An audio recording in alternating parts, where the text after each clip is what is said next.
Welcome to another Telltale Books video.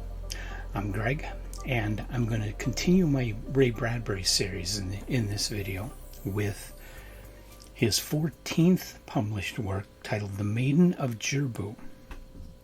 This was actually written in collaboration with Wilson Tucker. It was published in a fanzine titled Polaris in March of 1940. And it was Bradbury's 14th story. It was Tucker's first published story. Wilson Tucker is best known as a very active fan and fanzine publisher.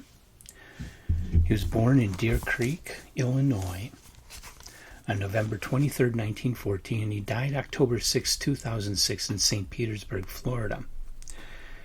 He did write some professional science fiction stories. He did publish professionally, most notably The Year of the Quiet Sun. I think that is his most famous, most recognizable work.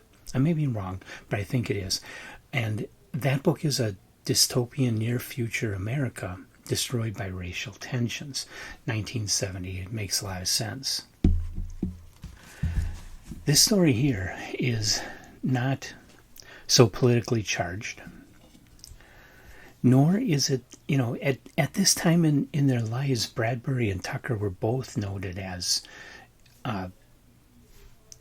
jokesters, funny men. They were always writing funny stories, writing funny letters. They weren't known for doing anything seriously in the fanzines.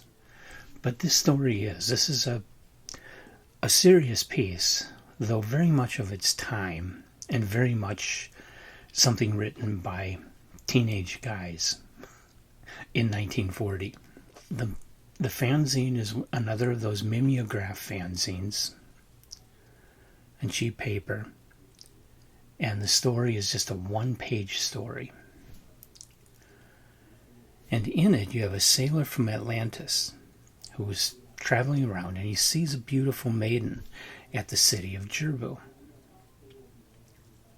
He marries her and sails back to Atlantis and sets her up with a really nice home, lots of fancy clothes, jewelry, all that kind of stuff, and then he goes out sailing again.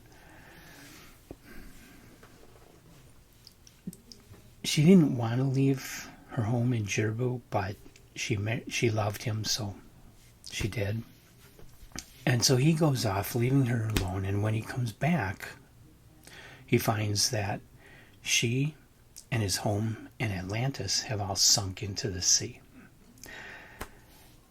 Pretty good story, kind of nice,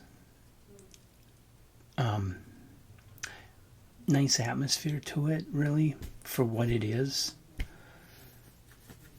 Kind of fairy tale style, almost like Lord Dunsany or early Lovecraft stories. It's short.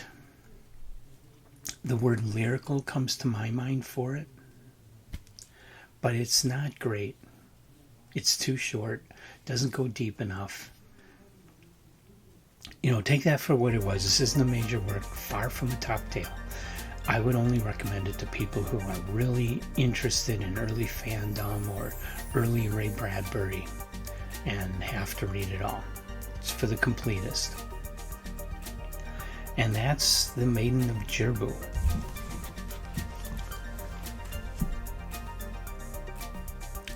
If you've read it or have something else to say about early Ray Bradbury, please leave your comments in the comment section of the video. Otherwise, the next Ray Bradbury story, number 15, will be another fanzine story, The Talk of the Turtle Twitch. Back to some humor. So come on back and join me for that and all the rest of the Ray Bradbury and all the other videos that we do here on Telltale Books.